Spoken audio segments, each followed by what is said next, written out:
Welcome to Cut the Bull, an insightful podcast which addresses the news of the day and the cultural issues plaguing our society, bringing logic and context to these topics and discussing solutions too real for mainstream pundits. Now, here are your hosts, Charles Love, Shamika Michelle, and Wilfred Riley. Hello and welcome to Cut the Bull. I am Charles Love with my co-host Shamika Michelle and Wilfred Riley. And our guest this week is Andrew Gutmann. He is a former investment banker and entrepreneur and author and all these other accomplishments. And that is not why he's here. He is here because he has written, he wrote a letter that went viral.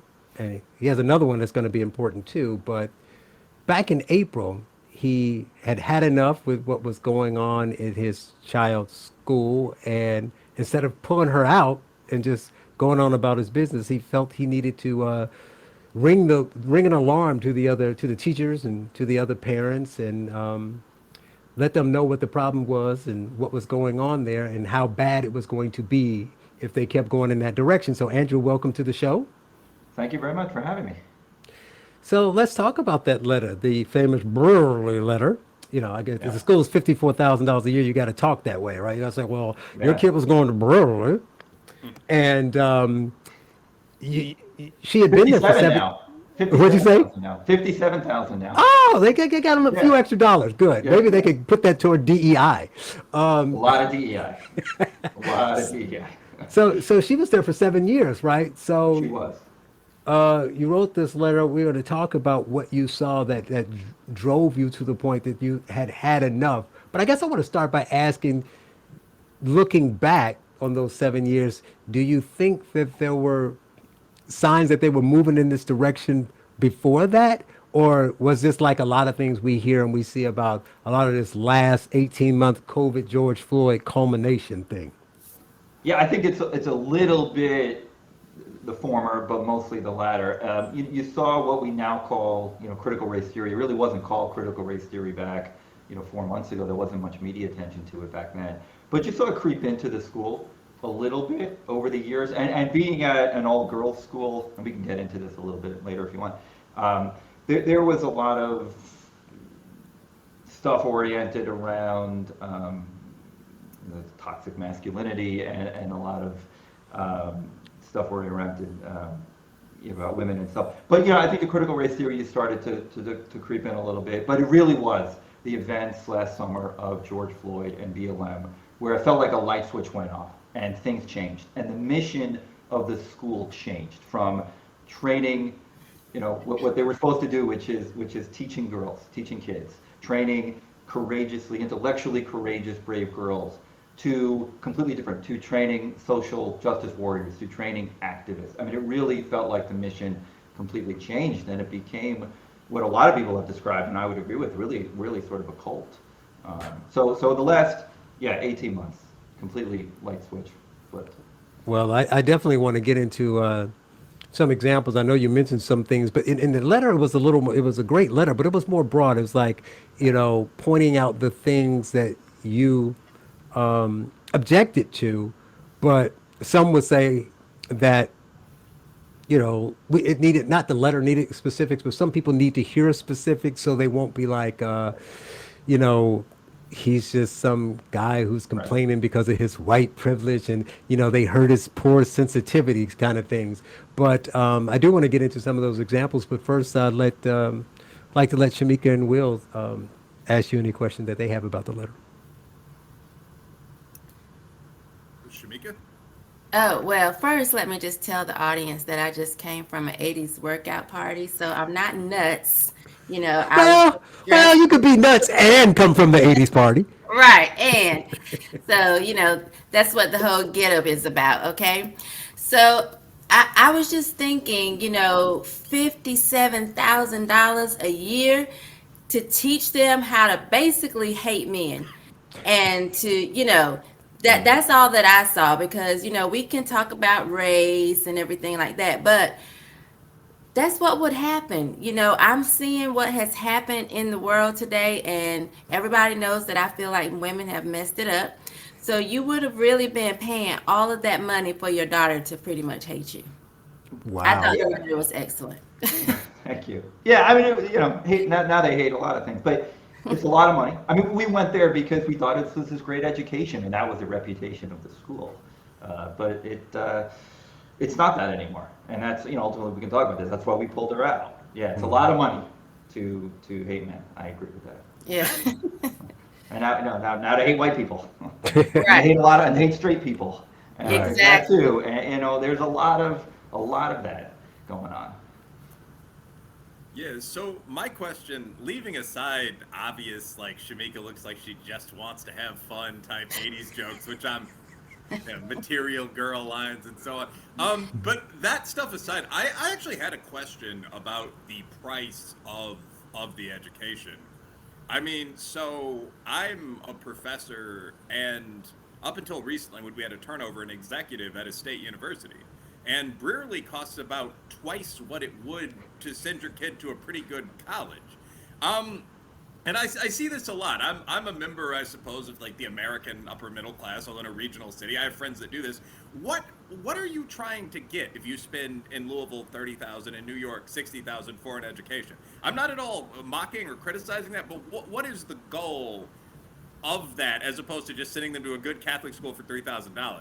Is it a perceived pipeline into the Ivies, or why do people do this? No, that's a very good question. That's something I've talked about a lot. And look, it's absolutely fair to criticize that amount of money to go to education when there are good alternatives that are a lot less expensive, or, and there are some good public schools, at least there were in New York City as well. Yeah, like Bronx Science, not at all to jump in, but I mean, all those schools where you talk about like the white and Asian kids are competing for spots, and now black immigrants might try for the top spot, and 1,000 people apply to Stuyvesant. I mean, those are all free, as I understand. So, Yeah, but the white kids can't get into those schools anymore. well, No, we're not smart enough. They're still We like, used to be. My dad went to Bronx Science back in the day. No, it's just the Asians. there's still a very solid 25%. But, like, I actually would wonder about the entire dynamic there. I mean, I'm not an education researcher, but I mean, you have these great New York schools that are publics that are essentially free. But the deal there is that, one, they're seen as sort of working class, hyper-competitive schools, and they produce a lot of math and science type stuff. And two, your kid is going to have to work brutally hard to get in. You are going to be going up against immigrants from China and the former Yugoslavia, Nigeria, India, other world powers. But at the same time, there seems to be this secondary group of schools that work about as well in terms of getting people into the Ivies, certainly in Big Ten, Claremont colleges and all that, but that cost an incredible amount of money. So is the idea that you have more of a chance of going on to that next level of higher education? Like, is there, what's the ROI on this? Like the $60,000 per year as opposed to just going to Father Petros or Bronx Science or whatever? Well, okay, first of all, I mean, there's so much money now in Manhattan, and we are, we're wealthy by United States standards, but we are very middle class by New York City private school standards. I mean, you have plenty of sort of, the billionaire hedge fund type families. Not everybody, and actually, Brearley had probably less of those than a lot of the other fancy private schools. But why do most people send their kids to these schools? It's status. More than anything else, it is status. So many people can afford, have a fancy apartment or a townhouse. I mean, we didn't, but fancy vacations, what have you.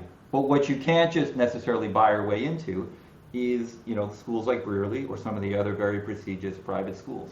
That's how parents in New York City, in a lot of ways, differentiate, themselves. My kid went to Brearley, my kid went to Collegiate, my kid went to Dalton, or later on, my kid went to the Harvard, Princeton, Yales. So I think number one, absolutely, it is status. Number two, it is what you said. Well, it's college admissions. There is, the belief that this is a feeder school. And we started in New York City. We started preschool. There were feeder preschools. And we went to a small, actually Jewish nursery school in Midtown. That's not very well known. That's not a traditional feeder school. We can talk about the application process to K through 12, which was probably the worst 3 months of our life. It was incredibly stressful. It's probably one of the hardest thing about living in New York City with kids. But it is so competitive to get your kid to nursery school and then to get your kid into these very prestigious K through 12 schools. And so status, number one. I think number two, college admissions.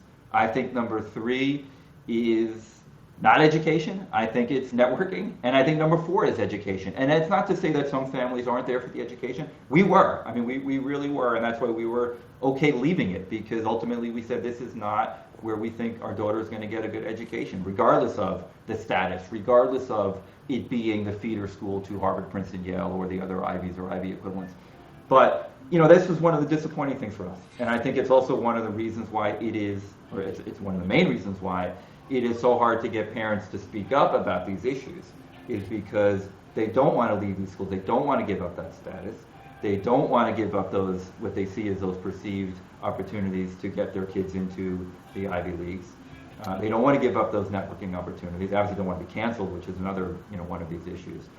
So, in my opinion, and others may disagree, education fourth, a distant fourth in New York City, and that's, the unvirtuous world that we live in these days.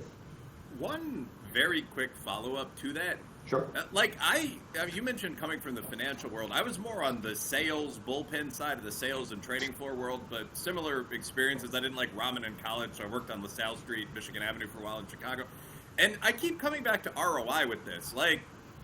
Do you think that there is a say, horror of horrors? No, the answer is no. You cannot justify this from an ROI perspective. I'm genuinely curious, and I think you answered the question. I don't want to tease and make dumb jokes, but although that's a lot of what we do on the podcast. But when I think about a lot of my friends that were from the working through upper middle class in Chicago, if you weren't an exceptional athlete, if you really wanted to try to get educated, you would generally go to one of the city's selective Catholic schools and then go to the University of Michigan. And applying with your honors Michigan degree to go to grad school at Princeton, I'm not sure there'd be all that much of a difference between applying with, say, a Dalton and then Brown set of certifications. But do you think there would be? Look, I think part of the ROI is the network, and this is real, is the opportunity to do internships. Because of this, a school like Brearley or Dalton, the parent by the alumni. I mean, well-known alumni. There's that. I mean, those internships which help you to get into colleges. Those internships will help you down the road. The network which lasts, forever. It's similar if you go to Harvard and have that network. So I think to some extent, you could try to, as an ex-investment banker, you try to put some, nonsense, numbers to the page and can try to justify that ROI to some extent. I think there are differences in education from a Brearley and even from a Stuyvesant or Bronx. And keep in mind, those high schools are terrific.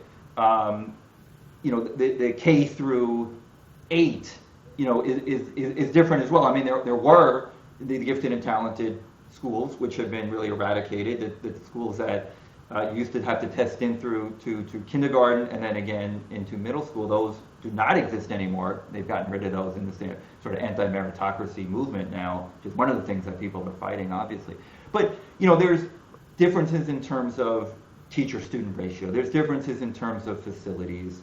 There's differences in terms of class offerings, what languages, what musical instruments, art. Especially, I would say, the arts and music and science labs that public schools, no matter how good the public schools are, they don't necessarily have that. I mean, Brearley built a new building. They did a huge fundraising campaign. They built this beautiful building that opened right before COVID to house mostly the lower school and then to house some of the new gym and science labs and an auditorium, a beautiful auditorium.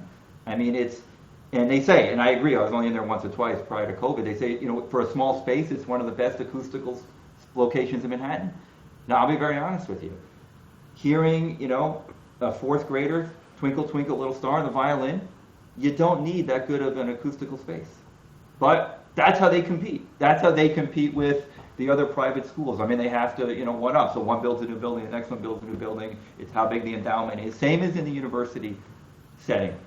Does that make sense? Does that justify the ROI, the $57,000 a year to hear your kid play Twinkle, Twinkle, Little Star in this great acoustical space? No, I don't think it does. I mean, do the science labs help you if you're going to apply for, whatever they call the Westinghouse, Intel, whatever they call them these days? It probably does. Access to, again, the network. There's some justification there. Was it the right thing to do? I think she it was a great school. I think all these schools, pre-CRT, they were getting very good educations. I think it's different now. Can you justify the price tag?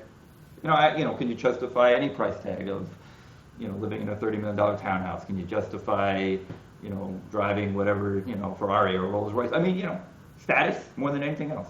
Right. I don't know if that's my long-winded answer to your question. No, probably last comment from me, Pearl, but I think it's a good, fair answer. One of the things that I'm thinking about focusing on for a book project is the difference between sort of the coastal elite and the mini regional elites, having lived in Louisville, Chicago, Cincinnati. And in terms of day-to-day life, something I'm finding is that there's almost no difference. I don't think that if you went to St. Stanislaus and then to Michigan, your life would be all that dramatically different from what it would be if you attended a school ranked several spots higher in New York and then went to Brown. So, I mean, to a certain extent, the question is how much parents want to participate in these competitive races amongst one another, in my opinion. And no criticism for those that do or those that don't. That, as you pointed out, may be kind of the main factor here. In terms of the price, for $10,000, you could hire, a private tutor and then a private sensei for your kid, I think. I mean, Not in New York City. These tutors get like $1,200 an hour, some of them. Well, but I mean, just drive across the river to the Bronx. There's got to be a guy running a karate school who speaks Japanese. Karate, yes. But I mean, Yes. But this is this. By the way, the 50. I'll just interrupt you. Sorry. The $57,000. On top of that, you're expected to donate. Right. Of course. As much as you can. And the real cost. They tell you that the real cost of education is maybe 20% higher than the tuition. Obviously, you have more means, they expect you to donate a lot more. A lot of families start with private tutors because their kids can't necessarily, hack it without them. And that starts early. That starts sometimes in lower school. So, the true price tag, and that's one kid, is, well north of even that $57,000. I agree with you. I think you can get a good education, or at least you used to be able to, an equivalent education in a lot of places, not, again, outside of New York City, in New York City, outside of the private school system. It's and is your life different? I went to public school. I didn't go to private school. I grew up in a decent public school system in New Jersey. Was it a good education? It was a decent education. I don't think it was a great education. Did I have the opportunities that my daughter used to have, at Brearley? Some, not all. But I got a decent education, and I had the opportunity to go to, if I had worked harder, to probably go to any school. I was lazy, so I didn't. But I think you're right. I don't, like you said, I don't think there's a right or wrong here. I think that it became about status and not education is a wrong.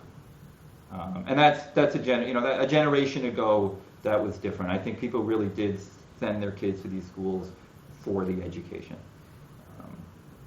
I have a question. Yes. So if this is about networking and it kind of starts at preschool, if they're fighting against what they believe is oppression of Black people, isn't that, so like if they're feeling like Black people don't have the same opportunities, isn't that kind of what they're doing though with the $57,000 tuition? Well, I wrote that in my letter. I said, look, one of the things I wrote, I said, you talk about diversity, equity, and inclusion, right? Equity. If you I forget exactly, the words, but if you really cared about equity, right, you wouldn't be accepting people just because they're really, really wealthy and donate a lot of money, right? You wouldn't be accepting legacies just because they're legacies. You wouldn't be accepting, siblings that wouldn't otherwise get in, right? If you really cared about equity, you'd have a very different mindset about who you're taking in these schools. And we all know this. This is how affirmative action works. It's not necessarily, socioeconomically disadvantaged kids. It's just by skin color. So I'll give you an example. There's one girl in my daughter's, a Black girl in my daughter's grade, who my daughter was friendly with when they were little, who had a white nanny. Now, I don't know, Charles, you're in New York City. I don't know how many white nannies you see in New York City, but very, very few. I don't see many. In fact, I don't think I've ever seen one before. And again, it's not a criticism, but this counts obviously as diversity. This counts, for, call it affirmative action. This counts for their DEI initiatives in terms of, what they want the makeup of the class to look like. And this is a very nice, black girl with very respected parents with a white nanny. I mean, that's not what they say they're trying to do, and this is part of the criticism, right? That's not real diversity. Mm-hmm. That's not. We talk about diversity of thought, but that's not. That's not real diversity. This is the white guilt aspect of what they're doing. Right. And the way they approach it is crazy. I know we're going to get back to some of the things you thought because on the surface, like Shamika said, on the surface, people thinking this thing is all about race, the CRT things, but there's a lot of other things involved. Will just talked about the parents, fighting each other and spending this money. I had to see it a little bit coming in. You talk about how competitive it is in New York. Well, I came mid-season, in the middle of the school year with my son, trying to figure out what to do. And people were like, no, you got to get a tutor. And, I mean, he was 5, by the way, people. Yeah. 5. Yeah. No, was he 4 at the time? Yeah, I think he had just turned 5. And they were like, you got to get a tutor. And so that somebody can teach him so he can get into this school. So I got to spend thousands of dollars so somebody can get him into the school so he can get this golden ticket. Right? Yeah, So, I mean, that's the way it is in New York City.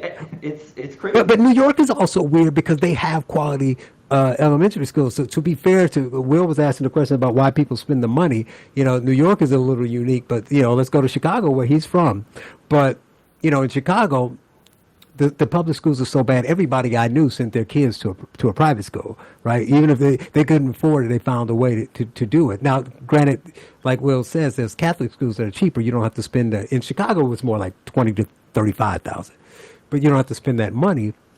But those spots fill up so quickly. So then, and it's still the other things he mentioned, the status and all the other things.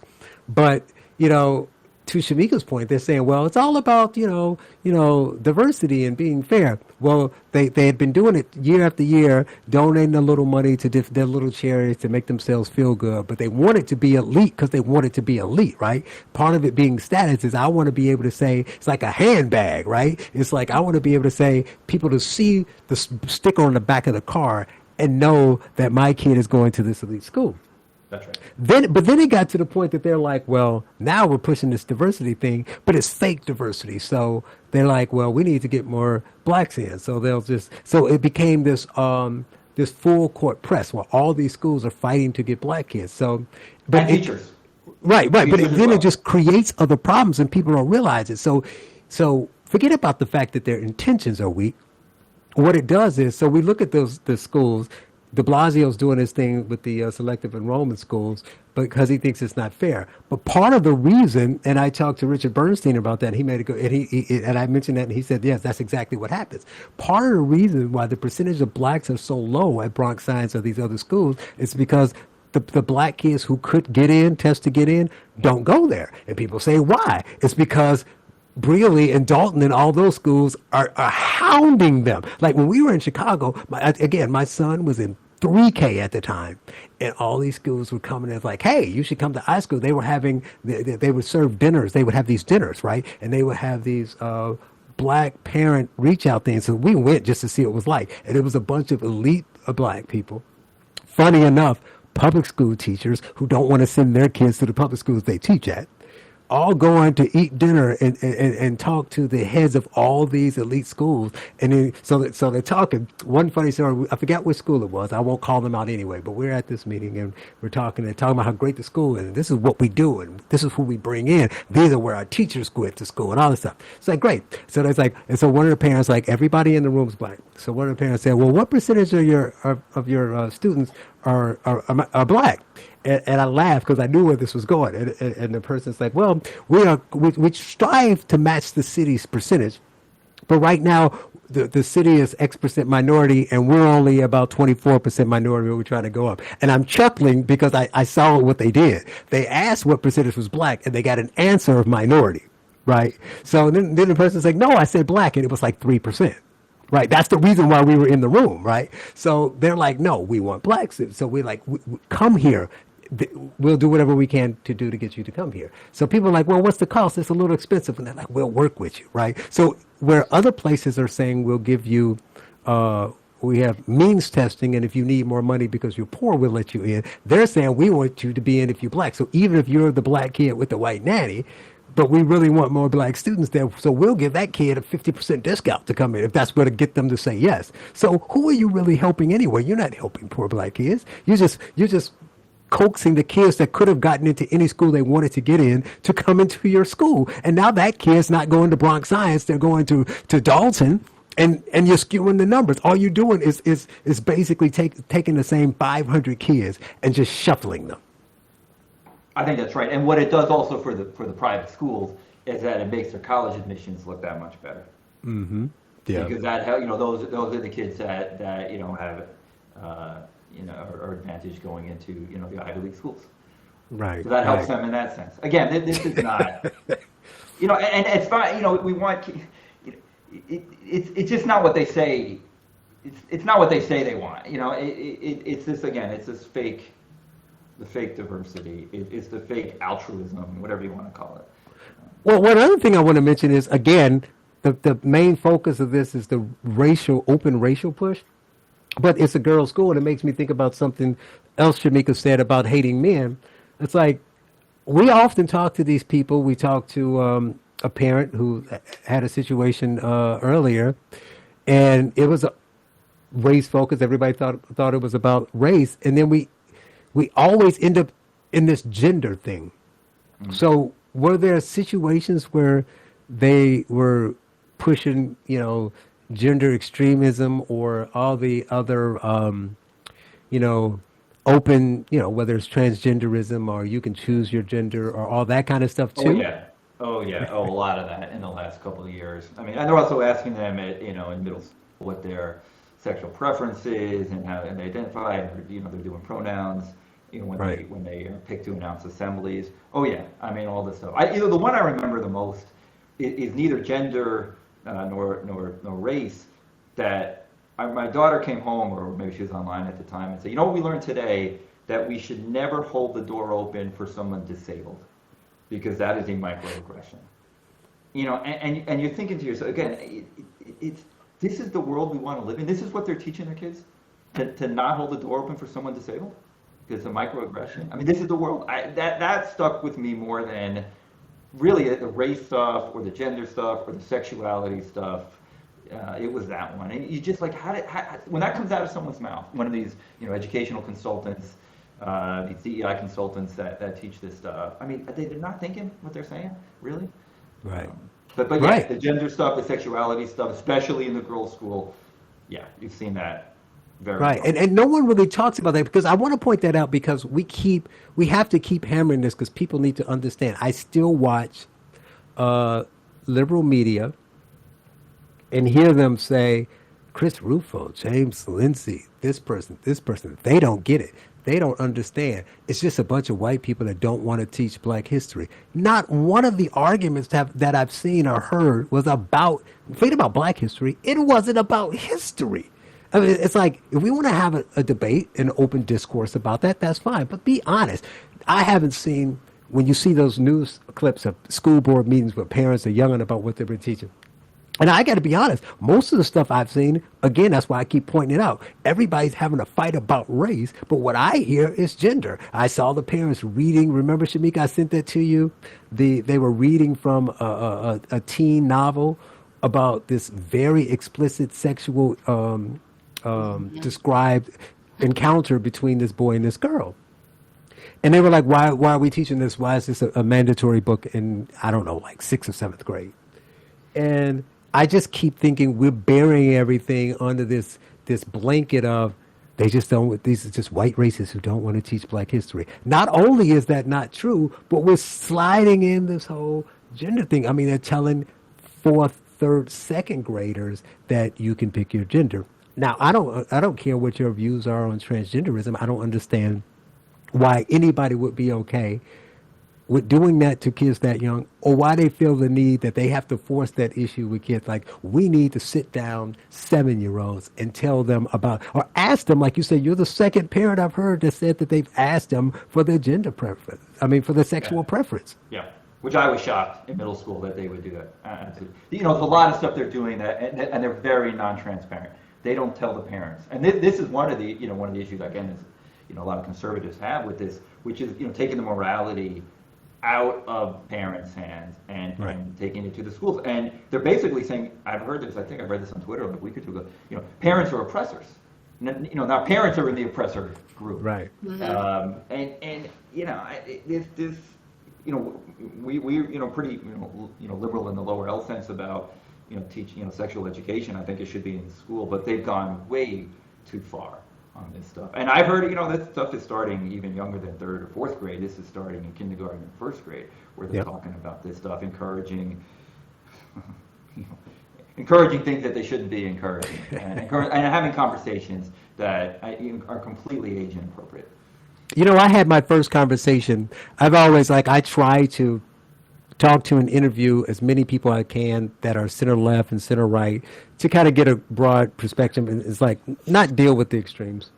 But I had my first conversation with an open anti-racist, right? Kendi won't talk to any of us. Will, you ready to ask him to talk to us again?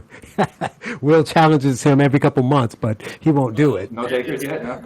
Yeah, it's just becoming a waste of time. I mean, both myself and Coleman have issued these sort of formal debate challenges. What's interesting is, we're both pretty financially stable by this point, and Bob Woodson and others have said, they'd get involved. So there was a substantial amount of money that was proposed for the winner's charity. It just never went anywhere.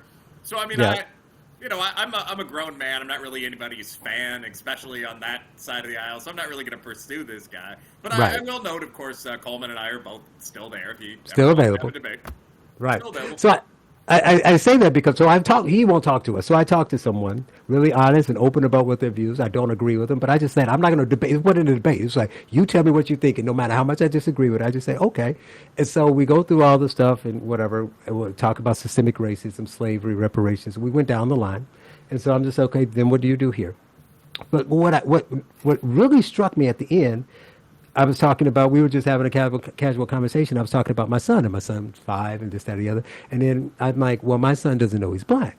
And it was like, well, why? I said, because I don't feel the need to rush it. I mean, when it comes up, I have no problem with talking about it. I talk all the time. But I don't think I got to sit a 5-year-old down who's playing with kids and playing with white kids and because he doesn't talk about white or black or anything, right? He talks about his friends based on the superheroes they like. Well, he's, this superhero from this cartoon. So what's the point? But what struck me was she said, oh, and I said, so she's like, okay, that's fine. And I said, well, since he doesn't know, one of my biggest problems is I don't want, and we know most of the teachers are female, and a lot of them are white now. She's like, yeah, that's true. All the black teachers are gone away. It's hard to find them. I said, so what I don't want is these white and these Asian women teaching my black son how to be black. And she said, why not? You're not doing it. And then I said, I am going to do it when I get around to do it. And so she says, well, I don't want to tell you, I would never tell somebody how to parent their kid. I said, but you are, because you're saying that you want this taught in school. She said the way to solve this problem is to have the conversation in the school everywhere all the time. The teachers need to be, what she said was, which was scary, she said older people need to be reprogrammed to the new way of how they need to approach race. And then younger people, the younger generation, needs to be taught the way we want them to see race.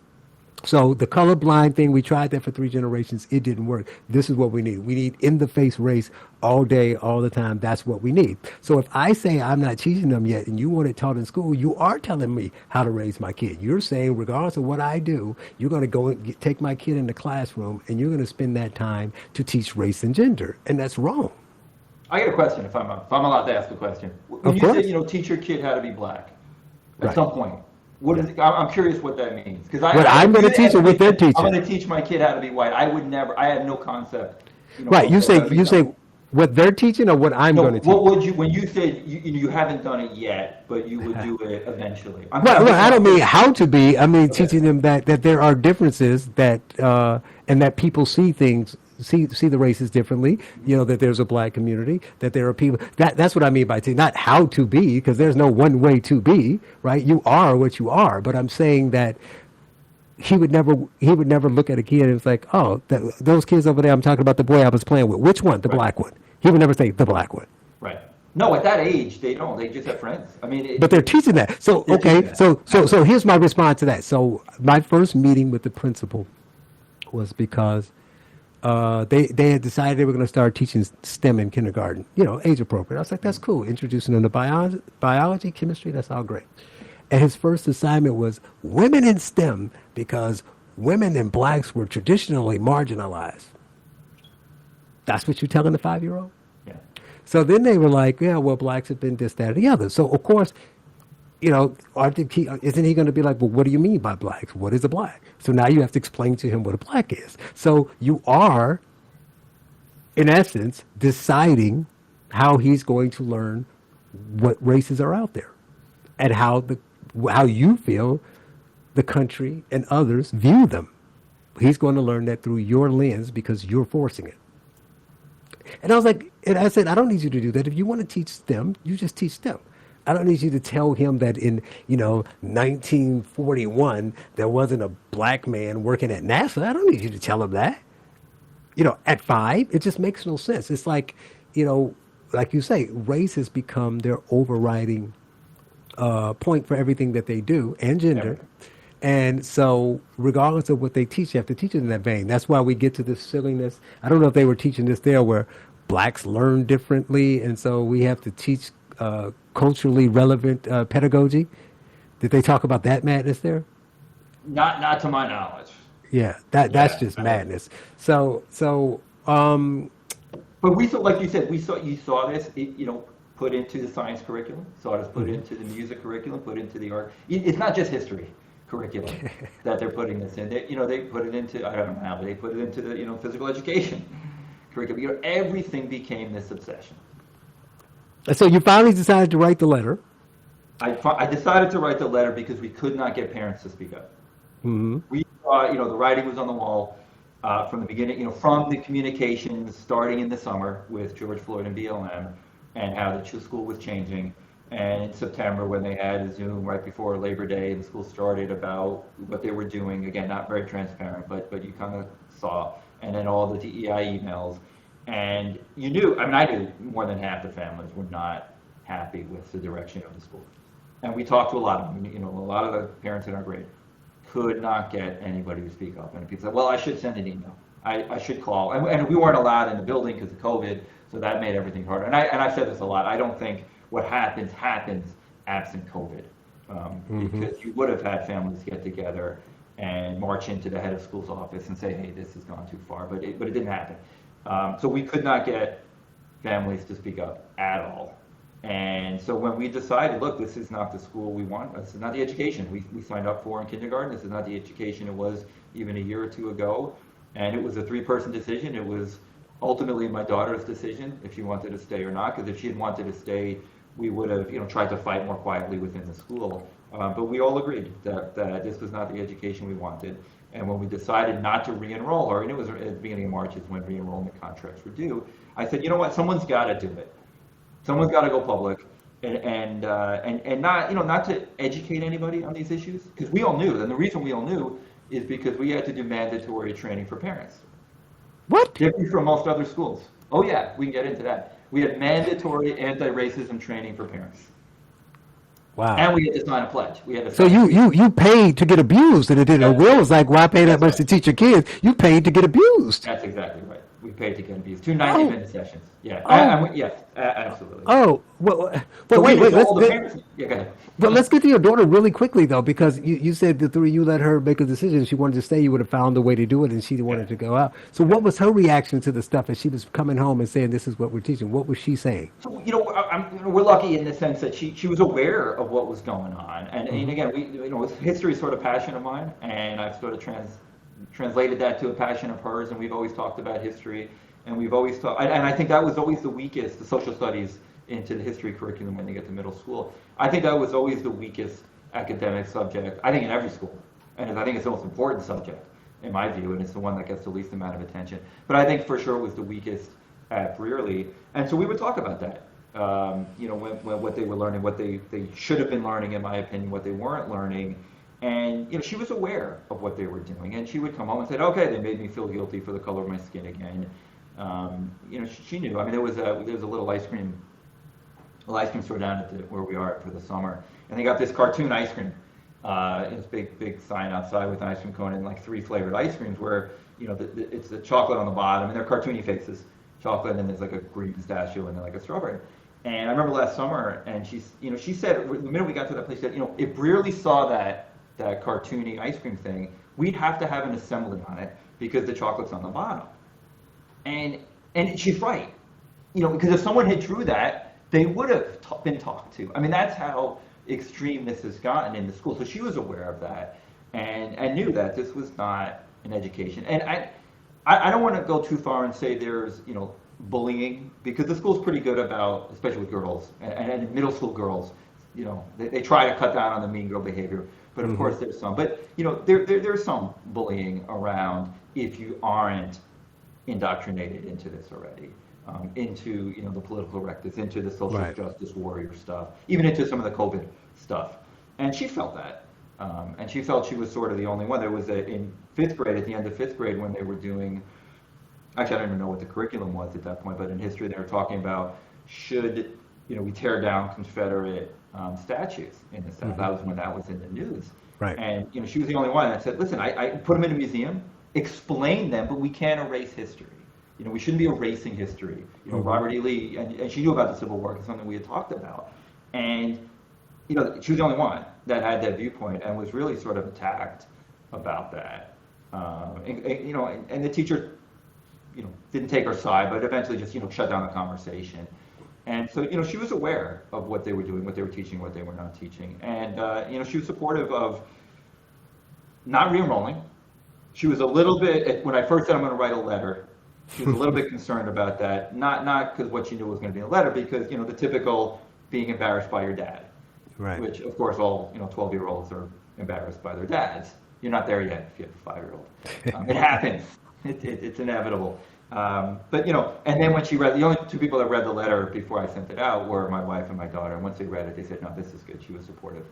And then, the school actually did something a little bit nasty. The head of school tried to drive a wedge between myself and my daughter.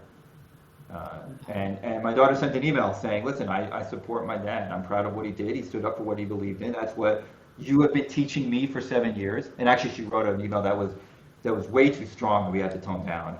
It was inappropriate for a 12-year-old to email the head of school as strong as it was. But she toned it down. And she said, he stood up for what he believed in. And that's what Brearley was supposed to stand for. And I'm proud that he did that. And so, I was proud of her for that, obviously, but she was supportive. My wife was supportive. Otherwise, I couldn't do this. But I didn't expect anybody to read it outside of the 650 some odd families.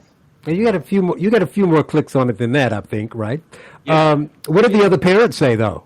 The ones who agreed with you but were silent after you wrote the letter and then it went viral. Did they at least come back and say anything after the fact? Well, we got a lot of private support emails. I put my email on it, and and a lot of it said, "Listen, I'm glad you did it. I can't speak up, but thank you for doing it." I mean, a lot of thank yous for doing it from my daughter's school, from other New York City private schools, and then from people across the country. I mean, once this went viral, and I was in the New York Post, and Tucker Carlson read the whole letter almost, and I started to get emails from from all across the country. And I had no idea. Again, CRT really, it wasn't called CRT back then. It really wasn't in the news yet. It wasn't a political issue yet back in April. I had no idea. I think very few people, maybe you, I know, Charles, you said you've been, fighting this issue for years. Most of us had no idea how widespread this was and how entrenched this was. We knew, because journalists like Barry Weiss had started to write about this, being in New York City schools, being in some fancy California schools. I had no idea that this was everywhere. I had no idea this was in private, this was in public, this was in religious and parochial schools, all across the country. And then the media attention started, not just because of my letter, but this became now this, this big political issue. Right. Yeah, I didn't expect it. I mean, life sort of overnight changed. Will, go ahead. Yeah, no, I have two kind of quick questions about this, because I actually just pulled up the Brearley letter and am reading through it, well written, coherent missive. But there are two things. One, you point out that if Brearley really wanted to help with, say, the class and race dynamics in America, and you say this pretty bluntly, they could give some of their money to the poor, essentially. I mean, they could admit very high performing lower income students, or they could take what might well be $1 billion endowment and do something positive with that in, for example, New York City or the broader world. So one question, after the letter, did they think about doing this in any way? I assume the answer is no, but also beyond that, when you say other parents responded to you via email and so on and were mostly positive, I've obviously written some fairly controversial pieces for commentary venues like that. And what I've seen is that there's a great deal of public pretend outrage on Twitter forums like this. And then there are literally thousands of people that respond and say, well, I obviously agree with you. I'm a, black/white/Jewish American businessman. I can't say how pleasant it is to see something so commonsensical. So responses. One, you may have said this already, but were the other parents mostly on your side when the cameras were off, or other New Yorkers? And two, did Brearley tackle this basic question that you raised, why don't you do something for poor people, as opposed to this sort of fake wokeness where rich kids announce they're bisexual? Was there any progress along those lines? No progress. New tree planting initiative or something? No progress. They basically doubled down on what they're doing. Wow. Even though I know not all the board members are with it, or I should say it differently, I know that some of the board members, as well as former board members, were supportive of my letter, or at least the general sentiment of my letter. No, they doubled down on this. I don't believe there's been any changes in the direction that you just suggested, or I would have liked to have seen as well. From the reaction perspective, I mean, it was polarized. We got private email support. I got a few emails that were respectfully negative from Brearley, from a couple of Brearley parents. The reaction was polarizing. Obviously, the head of school was sent I don't know if you can pull that up. It was a terrible letter. It was widely ridiculed both within the school, Jane Freed, if you want to Google, both within the school and in the media. She wrote a response, basically dismissing. We disagree with everything, not saying what they disagree with at all, saying it was this, racist, vicious thing. Right. And the girl, this is what was really ridiculed, was that she said that the girls, the upper school girls, high school, were frightened to receive this letter in the mail. Oh, and yeah. again, it was not addressed to them, it was addressed to the parents. And to say that, and I said this, I think at the beginning of this podcast, for 140 years, Brearley's mission has been to train intellectually courageous girls, intellectually brave girls. And to say that they are frightened by a letter in the mail into their homes, or by the words on a piece of paper, either shows that you're lying about that, or more likely you have failed educating intellectually courageous girls, and that is exactly what's happened. So, I mean, that was the thing that everybody sort of picked up on, and in the media that they picked up on. There was a letter written in response by 6 moms in my daughter's grade. So you can probably find that as well. I wrote sort of a response to that, which again, this was a vile racist rant, I think is what they said. He was just looking for his 15 minutes of fame, and then they go on and say, this was the scary thing. I wrote about this in a little newsletter. They said, that there are still families that disagree with what we're doing shows that we haven't worked hard enough. We need to double our efforts. I mean, this is something out of the Soviet Union or right. Communist Germany. I mean, we have not worked hard enough. We will not rest until every single family is on board with this. And this is where my letter, I've said this so many times, in my view, my letter was never about race. It was about indoctrination. And it was about the inability or unwillingness for these schools to entertain any discussions of what they're doing, right? Obviously, it touched on race, and I got criticized for what I said about systemic racism, which we can talk about if you want. But this was about indoctrination, and that letter from that group of moms saying, well, we haven't indoctrinated hard enough. We need to double our efforts to indoctrinate even more. And then what the school has said, because again, I touch on this, we were supposed to, and we refused, but we were supposed to have signed a community agreement, a pledge, that said not only would we support the school teaching these anti-racism initiatives, but we would support this by teaching it at home. So they then put that into the re-enrollment contract, as well as language like that into the admissions application. So if this isn't indoctrination, I don't really know what is. Yeah, a lot of this really just quickly does seem to border on sort of traditional kind of Soviet block group techniques. I mean, Yeah. so the parents themselves, and I don't want to repeat what you said, but the parents themselves at Brearley had to attend two-hour training sessions or whatever it was in Yep. anti-racism and sign a pledge to, in their own homes, communicate this kind of content. I actually, by the way, did pull up the letter from the headmistress here. And it's sort of a classic example of woke writing. I mean, anyone watching the podcast can find it just by Googling Brearley letter response. It looks like this made Newsweek. But I mean, so the opening is this afternoon, I and others who work closely with our upper students met with more than 100 of them, many of whom told us that they felt frightened, intimidated, scared by the letter and the fact that it was sent directly to their homes. And then they go on to kind of this statement of support here. So this goes on for about a paragraph and a half. I'm editing. But we express our unequivocal support for our Black, our Asian, our Indigenous, our multiracial, and our Latinx students, then all the same terms, faculty, etc., staff, etc., alums. After all that's done, they say many of our students of color, especially those who identify as Black, felt that the letter questioned their belonging in the Brearley community. And on like this for quite a while. There's not really much to say here. Now, to a certain extent, I think if I were a dad in this situation, I mean, this would be outraging. This would be incredibly irritating. At the same time, the silly response here isn't Nazi-esque stuff. It's just, you see how complete the acceptance of this is supposed to be. So this well-written but very civil letter saying, well, we all oppose actual systemic racism is what's provoking this response, this sort of page-long plaintive statement about how they're not going to get rid of all their Black students. And I think anyone that's worked in higher education recognizes this as pretty familiar. Like, the devil that's being responded to is not actual segregation. It's, dad says he's moving his daughter to Dalton. So, it's... Yeah, they acted as if his letter was a time-release explosive or something. Like, he sent that into our home, and then we looked at it, and it started punching us. But we've had, you've seen these consultants, compare folks like myself, parents that are objecting to this, to, like the January 6th insurrectionists.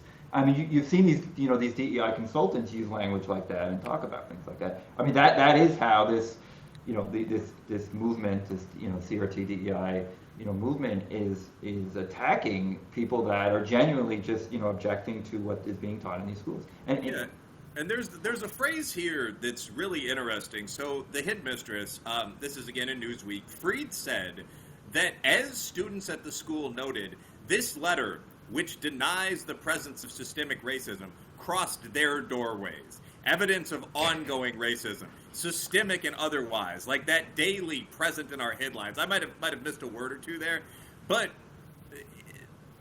essentially, in the absence of traditional problems, you can either accept that the problem is gone from a strategic standpoint, or you can redefine it so that the demon keeps going on forever. And I think that on the American left, for whatever reason, we've opted for number two. So racism, which was originally, whites and blacks fighting in the street with brickbats, if you look at Detroit 43, has been redefined as man sent a pleasant letter to my house during a political dispute. And this goes on and on. I mean, most colleges have now redefined sexual assault to include sex after 3 drinks. But what they do also, and this is why this movement has been so successful, but, it's it's co-opting words, right? Again, Right. If you're not anti-racist, you're racist. But they use words like violate. The girls felt violated by getting a letter in the mail. I mean, this rape term that is completely inappropriate. When you get a letter next to your Land's End catalog that you might just throw out. I mean, using these completely inappropriate words, but they become very effective because it's so hard. Oh, I didn't mean to violate, right? Or how do you object to be? If you're not the anti-racist, you're the racist. How do you object to that? And this is why we need more, more people to stand up. And this is what I've been trying to. Right. So more money. We got to stand up to this and say, no, this is nonsense. Well, let's talk about that. So since the letter, you took your daughter out of the school, you got a lot of great response to the letter. And in the 4 months since then, your life has obviously changed dramatically. You went from 0 to 60, right? So a lot of things have happened there. Let's talk about some things you've worked on since doing that. Yeah, I've been trying, I've been talking to a lot of parents and a lot of parent groups and some of the organizations that a lot of them are very new that have propped up to, join these fights against CRT and more broadly for, what we call sort of classical liberal values, freedom of speech, freedom of expression, diversity of thought, against cancel culture, colorblind, race-blind society. And, I've been trying to figure out where I can be helpful in this. I thought about starting my own organization. And I'm still thinking about some stuff that I want to do that other organizations aren't already doing.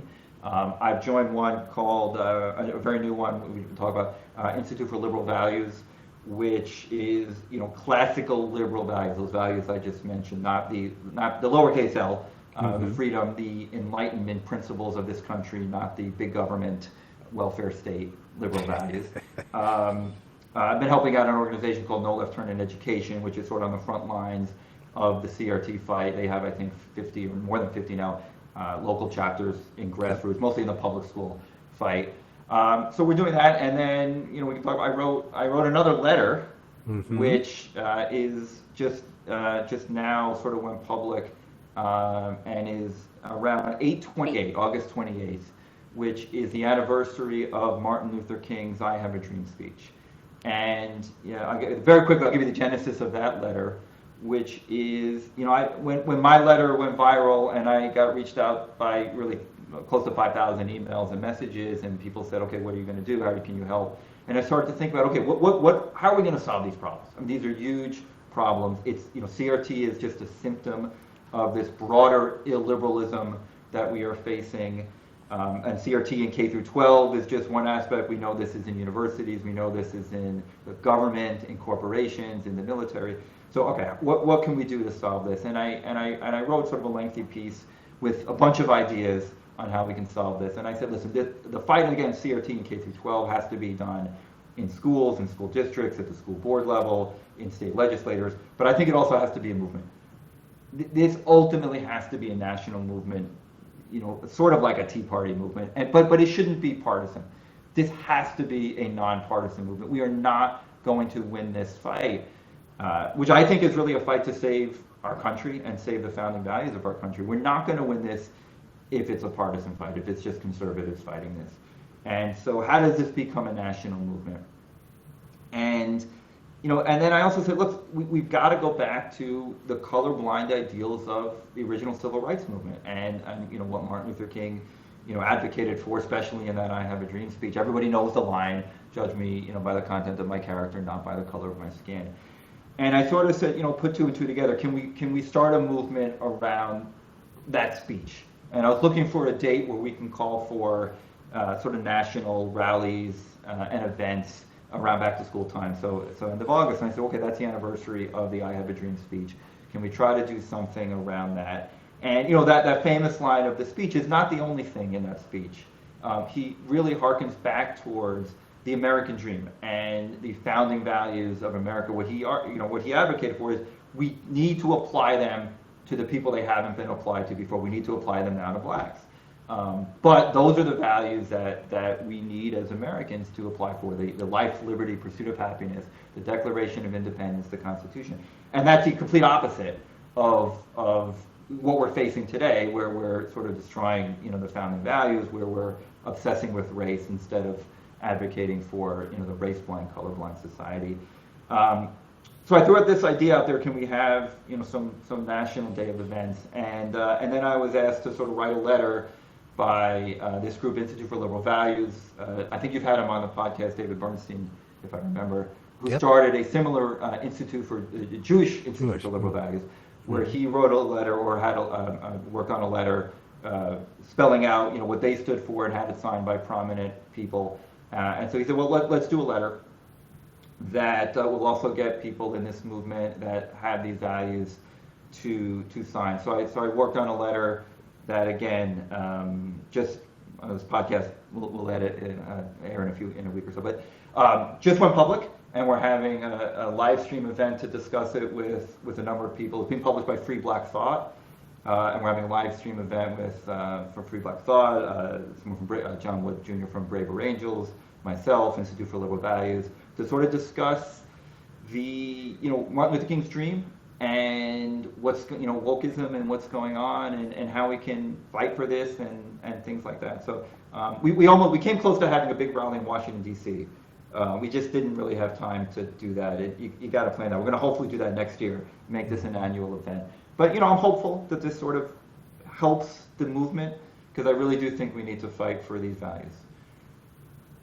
Well, well said. I think that you took on a lot from that one letter to, trying to, take those responses and do something with it and do something positive out of it. And I think that's good. I think that we have an obligation. We have to fight this. And I get it. I could send the letter. I've said this over and over. I wasn't professionally cancelable. If you work at Goldman Sachs, if you work at a hedge fund, if you work at a law firm, if you're a teacher, it's much, much harder to speak up on these issues. You get canceled. You lose your social status. You lose your job. I wasn't professionally cancelable. I could do this. And I felt, okay, we have to fight for this. We have to fight for our children. We have to fight for their education. We have to fight for the values of this country, because I really do think we are on this very scary, dark path, this, totalitarian path, losing the freedoms that we take for granted, and we've got to fight for them. So I said, okay, I'll try. I'll do my part, whatever that part winds up being. Well, I think that is a great place to leave it. Andrew Gutmann, thank you for joining us and talking about your Brearley letter and your new Dream Coalition letter. And Shamika and Will, thanks for having a great conversation again. And we will thanks for watching, and we'll talk to you again next week. Thank you very much for having me. Dream Coalition 828 is the website if you want to sign up. Thank you. I got a country to say, 'cause I'm Patriot J and I'm saving a day.